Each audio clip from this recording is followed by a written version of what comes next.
예수 그리스도를 설명한 책 골로새서 1장 15절부터 20절 아주 핵심적인 부분을 우리에게 가르쳐주고 있습니다. 그리스도를 아는 것이 하나님을 아는 것이고 하나님을 아는 것이 하나님의 일을 하는 겁니다. 예수님에 대해서 우리가 신앙생활 하시는 분들이야 다 잘 알고 있을 겁니다. 지식적으로도 알고 은혜와 사랑으로도 압니다.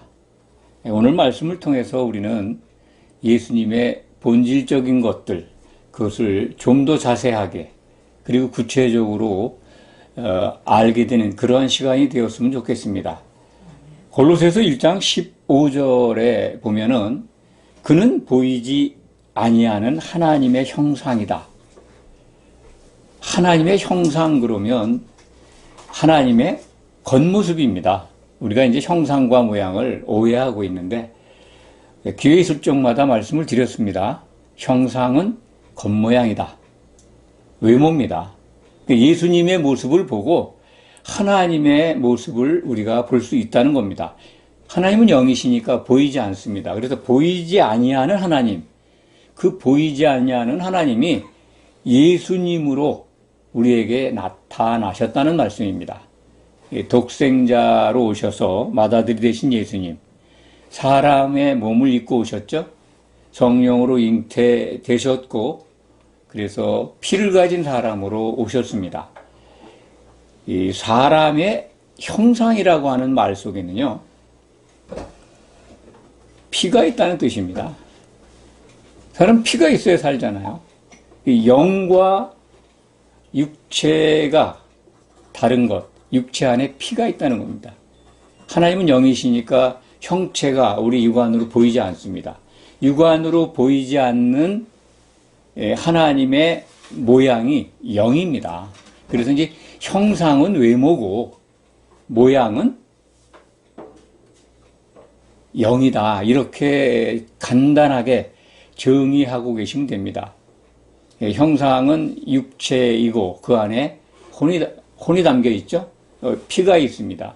그런데 영은 육체가 없습니다. 보이지가 않습니다. 하나님은 영이신데 그 보이지 않는 하나님이 예수님을 통해서 보이게 나타나셨다. 그것이 바로 골로새서 1장 15절이 우리에게 일러주는 말씀입니다. 모든 피조물보다 먼저 나신 이시니 모든 하나님 외에는 다 창조된 겁니다. 보이는 것이나 보이지 않는 것 모두가 다 창조된 것입니다. 그런데 그 모든 피조물보다 먼저 나셨다는 게 앞서 계셨다는 거죠.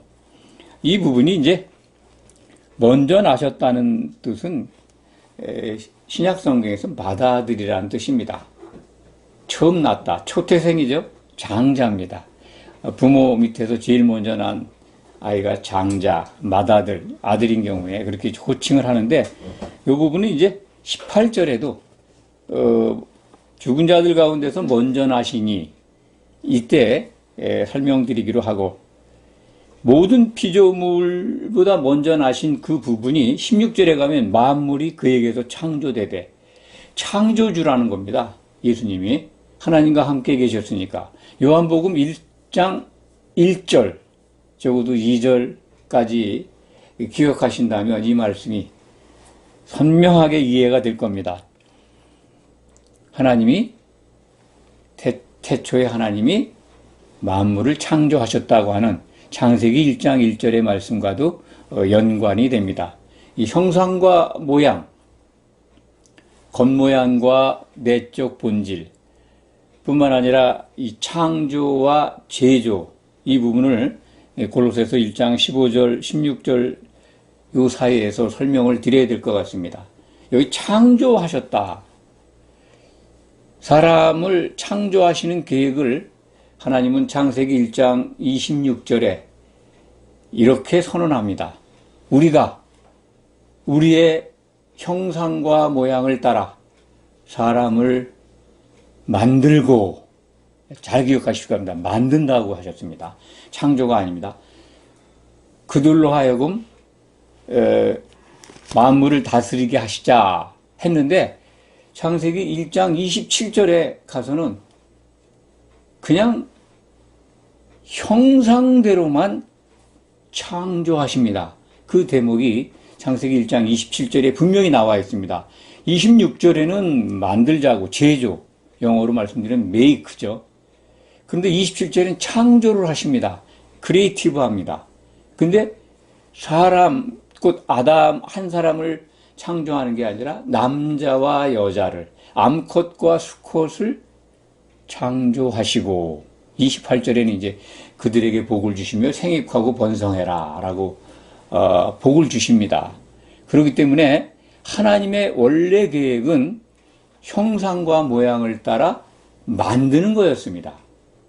그 계획에 따라서 창세기 2장 7절에 가면은 우리 조상 아담은 흙으로 빚어져서 만들어집니다. 제조, 만든다 하는 것과 창조를 간략하게 말씀을 드리면 창조는 원재료 없이 하나님의 생각에 의해서 나타나는 거죠. 만들어지는 거, 창조하는 겁니다. 그런데 제조, 만드는 거는 원재료를 가지고 하나님이 만드시는 겁니다. 그 부분이 다릅니다. 그래서 우리 인류의 조상인 아담은 흙으로 창조된 흙의 그 티끌로 만듭니다. 만들어서 그 안에 하나님의 영을 불어넣으셔서 산혼이 생명이 되게 합니다. 산혼이 되게 합니다. 그것이 이제 우리 이 현생 인류의 조상입니다. 아담입니다. 아담의 배필은 아담의 갈비를 취해서 만드십니다. 여자는. 그렇기 때문에 창세기 1장 26절, 27절 그 부분만 명확하게 이해하고 계시면 이 홍수 때 심판받은 멸망당한 노아의 가족 외에 다 멸망당했습니다만 원래 홍수 목적인 그 영이 없는 창조된 사람들 그들이 다 홍수로 죽었다 하는 것을 알 수가 있습니다. 그래서 창조된 인간이 있었고 제조된 아담이 있었다라고 하는 말씀을 들으면 올바로 성경적인 해석이다. 이렇게 기억하시기 바랍니다. 이걸 이상하게 보는 분들이 많아요. 인류가 창조된 영이 없는 사람이 나타났었다 그러면 이단 아닌가 그렇게까지 생각을 하는데 저는 이 구약 성경 특히 그 창세기에 기록된 대로 설명을 드렸습니다. 창조의 실행을 하셨는데 창조된 사람들에게는 영이 없이 형상대로만 창조했다. 모양은 아까 모두에 말씀드렸습니다. 영입니다. 그래서 아담에게는 하나님의 모양을 넣어줬습니다. 그래서 우리는 영을 가지고 태어났는데 아담 이후로 그 기능이 정지돼서 죽어 있습니다. 영이 없어진 건 아닙니다. 그래서 이것이 다시 태어나는 게 거듭나는 겁니다. 거듭난 자들이 교회에 들어와 있습니다. 우리가 그냥 들어온 게 아닙니다. 불법으로 들어온 사람들도 있지만은 교회에 들어와서 예배를 즐겨하고 하나님 아버지의 이름을 부르고 그리스도의 구속의 은혜에 감사하는 사람들은 영이 거듭난 겁니다. 그거 확신하시기 바랍니다.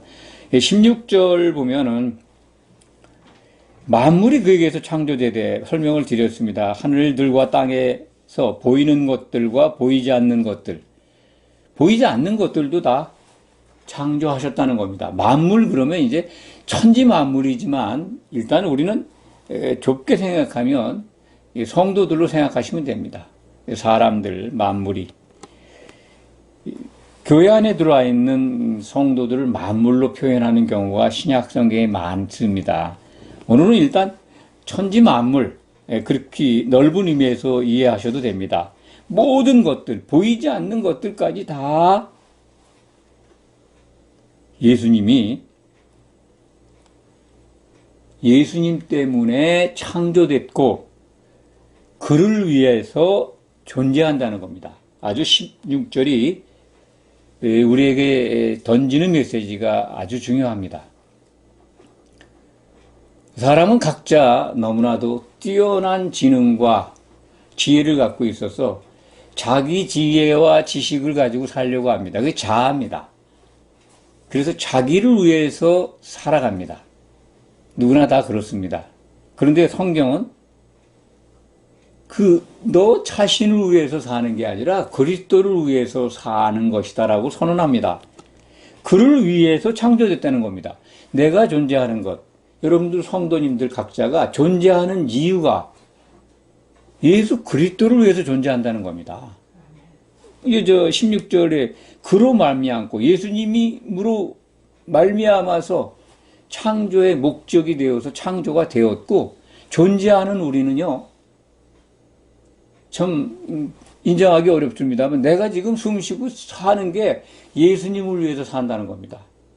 적어도 교회 안에 들어와 있는 성도들은 이거를 확신해야 됩니다. 이것으로 이 말씀에 깨어 있어야 됩니다. 내 멋대로 사는 게 아니라 그분은 내게 나를 불러주셨으니까 나를 구원하실 분이야, 그렇게만 생각하는 것이 아니라 내가 저분을 위해서 존재한다. 내 존재의 목적이 그리스도를 위해서 존재한다는 겁니다. 실감이 안 갈 수 있습니다. 그런데 성경 맨 마지막까지 우리가 주목해서 보다 보면 이 말씀이 이해가 되고 오늘 말씀 속에서도 납득을 할 수가 있습니다. 내 존재 이유. 놀라운 거지 않습니까? 그거 너무 무시하고 살아오지 않습니까? 다. 이제부터라도 내 존재 이유는 예수 그리스도를 위해서 존재하는 겁니다.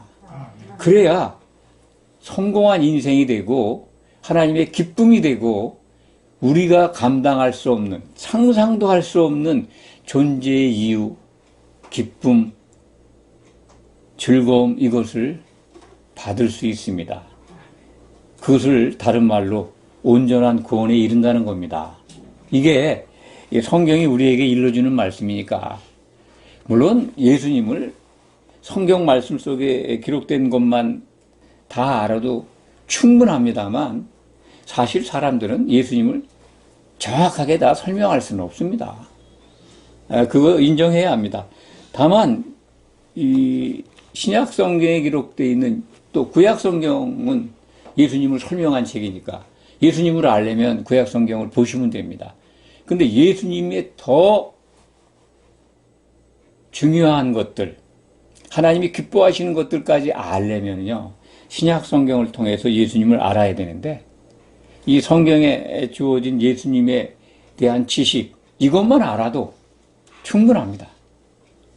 더 알으면 더 좋겠지만은, 하나님은 우리가 이 성경을 통해서 예수님을 알 수 있게, 필요한 만큼 다 알 수 있게끔 이렇게 기록으로 주셨습니다. 그렇기 때문에 오늘 말씀을 통해서 우리 존재하는 이유, 예수님이 어떤 분이길래 내가 숨을 쉬고 사는, 허락된 인생 기간 동안에 사는 그 목적이 그분을 위해서 이 세상에 보내줬다 하는 것인가, 일단 이 생각을 하시기 바랍니다. 그러면서 17절로 넘어갑니다.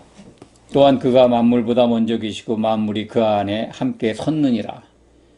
예수님 안에 서 있으니까 존재하는 목적이지 않습니까? 예수 안에 서 있다고 하는 건요, 여기서 만물은 교회로 보시면 더 이해가 쉽습니다. 교회에 들어와 있는 우리들, 성도들이 예수님 안에 서 있어야 합니다. 예수님의 것입니다. 우리가 살아도 주를 위해 살고 죽어도 주를 위해 죽나니라고 하는 로마서 14장에 기록되어 있는 말씀을 기억하실 겁니다. 성경을 많이 보신 분들은 로마서 14장 8절로 기억합니다. 살아도 주를 위해 살고 죽어도 주를 위해 죽나니 그러므로 사나 죽으나 우리는 주의 것이다. 주 안에 우리가 서 있어야 되죠. 그래서 주의 것이기 때문에, 주를 위해서 존재하기 때문에 살아도 주의 것이고 죽어도 주의 것이고 존재하는 목적이 예수 그리스도를 위해서 있다는 그 말씀을 이해하게 됩니다. 18절에 보면 그는 몸인 교회의 머리시라. 그가 근본이시오 친히 만물의 으뜸이 되려 하심이요. 으뜸, 만물의 으뜸, 이게 바로 성도들의 맏아들 되셨다는 뜻입니다. 예수님은 독생자로 오셨죠. 그것은 요한복음 1장 14절 18절 이 독생자 예수께서 나타나셨습니다. 그런데 로마서 1장에 기록된 거 보면 능력으로, 하나님의 능력으로 죽은 자 가운데서 부활하셔서 하나님의 그 아들로 선포되셨습니다. 그 아들이 바로 맏아들이다. 장자라는 겁니다. 하나님의 처음, 하나님께 처음 나타난 맏아들. 로마서 8장 29절은 그것을 증거하고 있습니다. 예수님을 하나님의 맏아들이라고 표현합니다. 신약 성경에 한 5군데 정도 나옵니다. 오늘 그 골로새서의 15절, 18절, 그리고 로마서 8장 29절, 또 히브리서 1장 6절, 요한계시록 1장 5절에 처음 나시니 또는 맏아들로 표현되어 있습니다. 동일한 언어입니다. 처음 나셨다라고 하는 표현이 계시록 1장 5절에 기록되어 있는데 그것이 바로 맏아들이라는 겁니다. 그러니까 독생자로 오신 건 우리가 다 압니다. 근데 예수님은 지금 독생자가 아닙니다. 더 이상. 예수님이 독생자로 계시면 안 됩니다.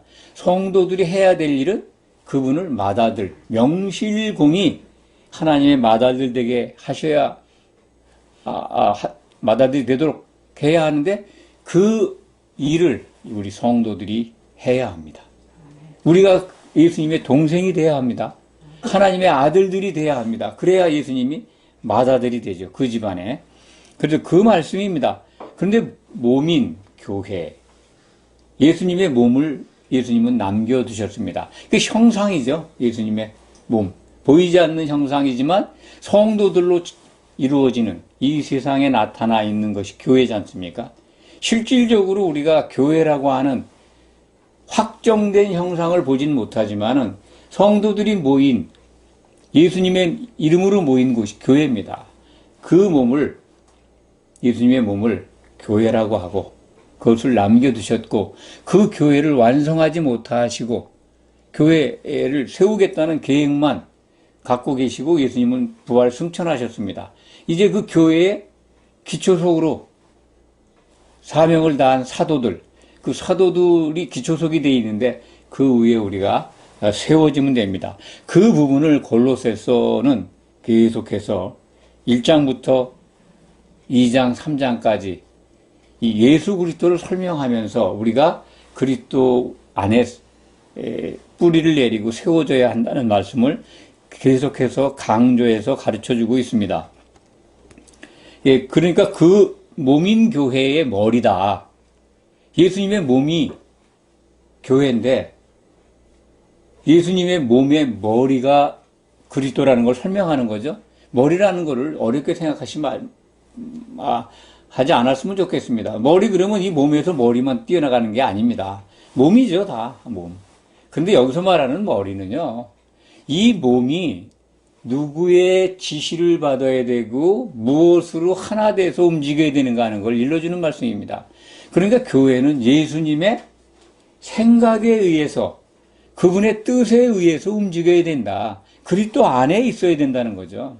교회의 머리가 그리스도다 하면 머리와 그 몸은 다른 건가? 육체적, 눈에 보이는 머리를 뜻하는 게 아니라 예수님의 생각, 예수님의 이름으로 모이는 거죠. 그분의 뜻으로. 예수님은 하나님의 뜻만 이루시기 위해서 이 땅에 오셨습니다. 하나님의 뜻을 이루기 위해서 일을 하셨습니다.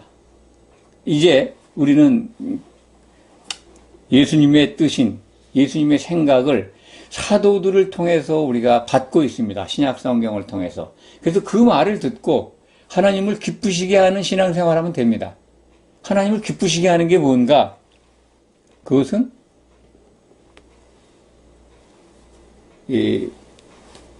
20절까지 가다 보면 하나님이 쉬지 않고 일하시는 내용을 우리가 만날 수 있고, 그래서 그 안에서 예수님이 이루신 제일 큰 일들, 화목제물이 되신 것, 그 예수님의 행하신 것을 바라보면 우리가 하나님의 뜻, 그 기뻐하시는 일들을 할 수 있게 됩니다.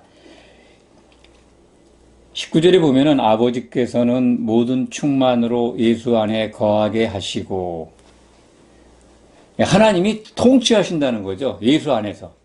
그러니까 하나님의 통치가 임해 있는 교회 안에서 모든 충만으로 하나님의 모든 것을 충만케 하십니다.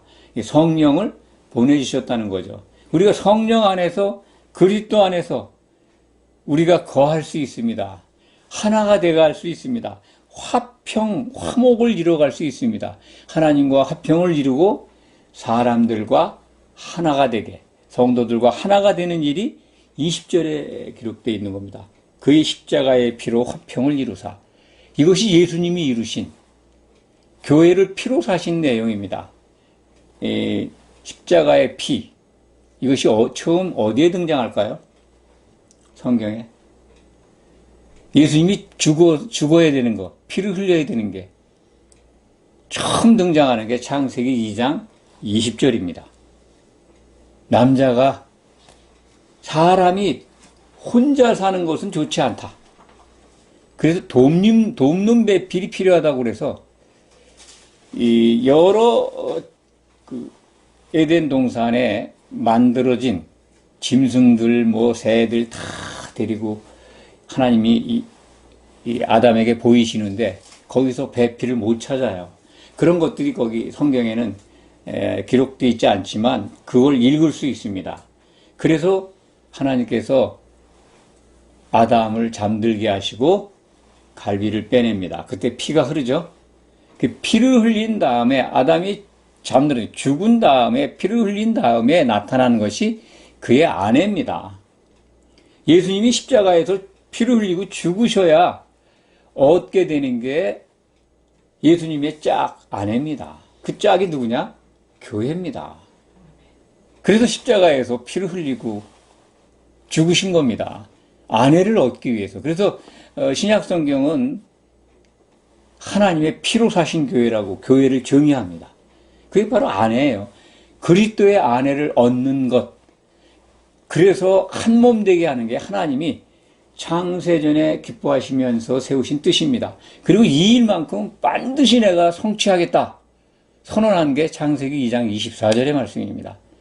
이것을 신약 성경에 와서 사도 바울에게 일러주셨습니다. 그래서 이게 하나님의 가장 큰 비밀이다 라고 공개한 겁니다. 에베소서 5장 31절 32절은 하나님의 가장 큰 비밀이 뭔지 우리에게 일러줍니다. 그거는 아담이 아내를 얻어서 한 몸을 이루는 것 같이 그리스도가 교회를 아내로 맞아들여서 한 몸을 이루는 게 하나님의 비밀이고 하나님의 최종 목표라는 겁니다. 그 목표가 이루어지는 장면을 신약 성경은 우리에게 보여줍니다. 완벽하게 보여줍니다.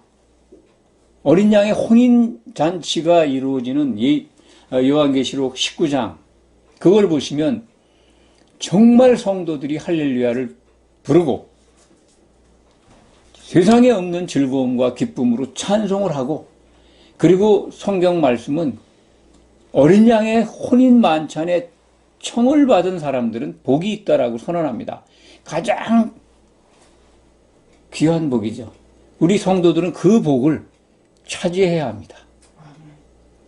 그걸 위해서 지금 우리 신앙생활 하는 겁니다. 하나님이 뭘 원하시는지 그 뜻을 알게 하셨습니다. 예수님이 어떤 분이라는 것을 오늘 그 15절부터 20절 사이에서 충분히 우리에게 설명하고 계시지 않습니까? 그분이 피를 흘려야 돼요. 십자가에서 피를 흘리고 죽으셔야 돼요. 그런데 의로우셔서 부활하신 겁니다. 피로 사신 교회, 그것이 바로 그리스도의 남은 고난입니다. 이 남은 고난에 대해서 골로새서 1장 24절에 기록되어 있습니다. 교회가 세워져야 되는데 성도들이 교회를 세워지는 과정에서 고난이 있다는 겁니다. 하나님의 하나님의 기쁨을 행하는 데는 아픔이 있고 고난이 있습니다. 이건 피해서는 안 됩니다. 그것은 전에도 많이 강조를 해드렸습니다만, 예수님의 그 피로 사신 교회의 지체가 되기 위해서 하나님의 선을 이루기 위해서 고난이 따릅니다. 20절 그의 십자가의 피로 화평을 이루사 만물 곧 땅에 있는 것들이나 하늘에 있는 것들이 그로 말미암아 자기와 화목하게 되기를 기뻐하십니다. 하나님이 기뻐하시는 게 이거예요. 하나님과 화해가 됐어요. 죄사함을 통해서 예수님의 핏부림을 통해서 하나님의 자녀라고 하는 이름을 받고 교회로 들어와 있습니다. 화목하게 됐습니다. 이제는 하나님이 정말 기뻐하시는 그의 몸으로 완성되어야 합니다. 사람들과도 성도들 간에도 화목하게 하셨습니다. 그런데 십자가의 피, 이게 뭘까요? 성경 어디에 창세기에 기록된 것, 그것을 이루기 위해서 하나님은 모세 오경을 통해서 그 과정을 우리에게 일러주셨습니다. 이스라엘 백성들이 애굽에 종사하러 갔습니다. 나올 때 정월 19날 어린 양을 잡아서 죽음의 위협으로부터 재앙으로부터 보호를 받게 하십니다. 그걸 갖다 6월절 어린 양 잡는 날이죠. 유대력으로 1월 14일입니다. 이스라엘 백성들은 그 양을 잡아서 문설주에 발라가지고 죽음을 피했습니다. 애굽 모든 사람들의 장자가 다 죽임을 당할 때 이스라엘 백성들은 온전하게 보호받았습니다. 이 6월절 그 제사에 대해서 출애굽기 12장 1절부터 6절 사이에 기록이 되어 있습니다. 양을 고르는 것, 간택하는 것, 잡는 것, 먹는 것까지. 그리고 레위기 23장은 6월절 제사법을 우리에게 일러줍니다. 6월절에는 반드시 어린 양을 잡아야 합니다. 어린 양을 잡아서 이 피를 뿌리고 그리고 고기는 구워 먹고 어린 양의 고기를 먹어야 합니다. 살과 피를 먹어야 합니다. 그게 예수님의 모형이죠. 구약에 나타나는 예수님의 그림자입니다. 그 6월절 어린 양, 예수님이 십자가에서 피를 흘리신 것이 바로 6월절 전날입니다. 유대 명절에 6월절 전날 십자가에서 죽임을 당했습니다. 그 6월절 어린 양이라는 겁니다. 예수님이 6월절 어린 양으로 죽으셔야 돼요. 다른 날 죽으시면 안 돼요. 그 구약 성경에 기록되어 있는 하나님의 절기를 완성해 가시는 겁니다. 그렇기 때문에 어린 양이 매우 중요합니다. 오늘 말씀의 제목을 성경에서 찾는 예수님의 영원한 새 이름이라는 제목을 붙였습니다. 좀 깁니다만 예수님은 6월절 어린 양으로 죽으신 겁니다. 6월절 어린 양이라는 게 요한복음 전체적으로 예수님은 6월절을 맞춰서 이 행사하시는 것을 요한복음은 계속 4번 보여주고 있습니다. 예수님이 6월절 어린 양이라는 거예요. 그리고 요한계시록에는요, 6월절 어린 양이라는 어린 양이라는 이 단어가 27번 나옵니다.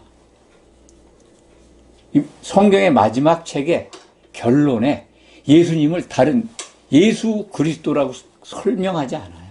나 예수는이라고는 한번 나옵니다만 또 예수 그리스도의 계시라고 1장 1절에 기록이 되어 있습니다만 그 후에는 전부 다 어린 양으로만 표시됩니다. 예수님의 새 이름인 것을 우리가 알 수가 있습니다. 왜 그럴까요? 하나님의 계획은요, 어린 양과 교회의 결혼이에요. 성경의 결론입니다, 그게. 시작부터 끝까지 그것을 이루시기 위해서 하나님은 지금 하나님의 통치 영역 가운데에서 다스리고 있습니다.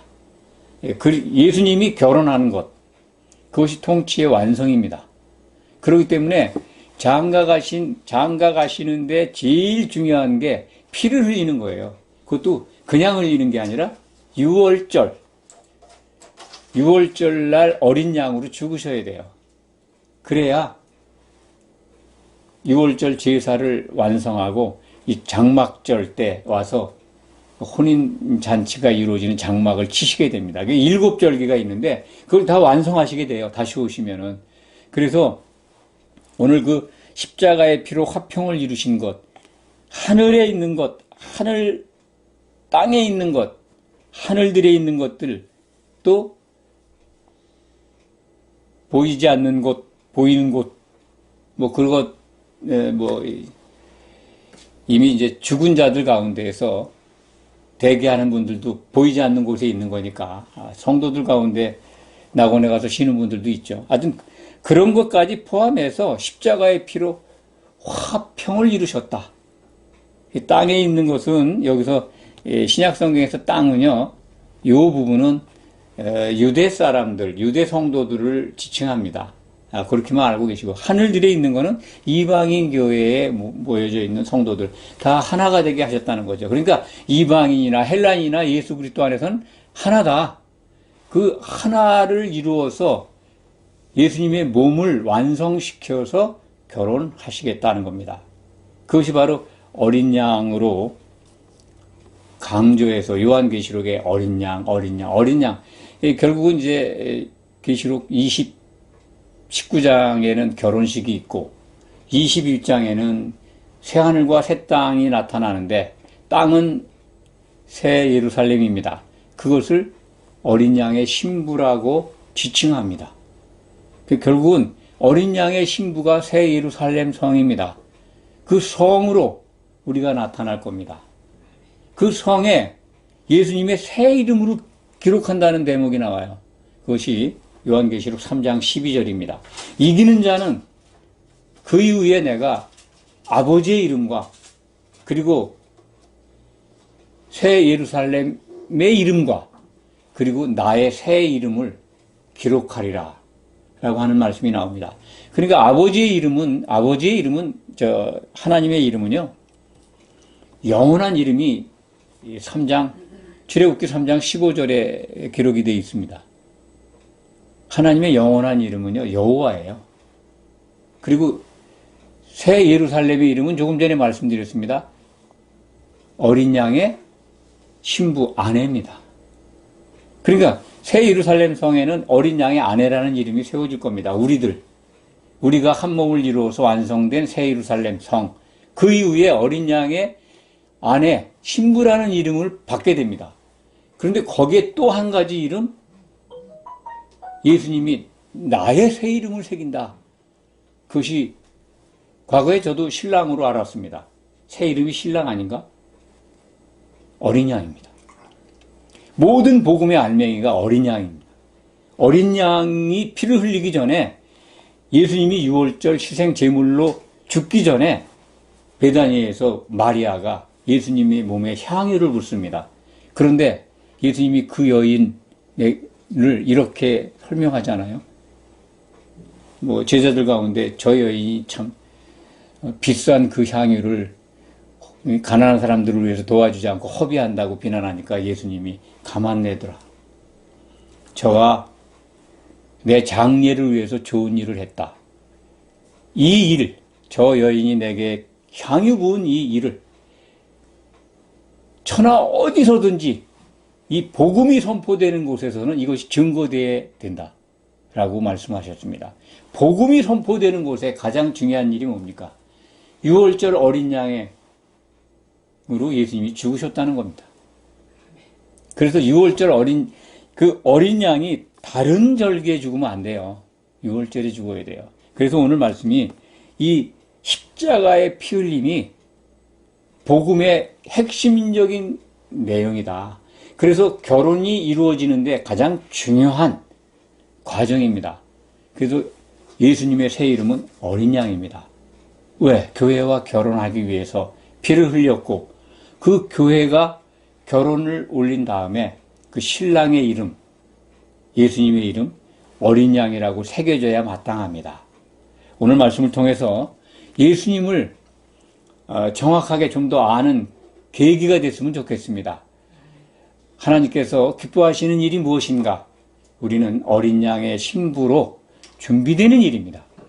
그것과 무관한 성경 가르침이나 교육이나 설교나 그게 무슨 가치가 있고 의미가 있겠습니까?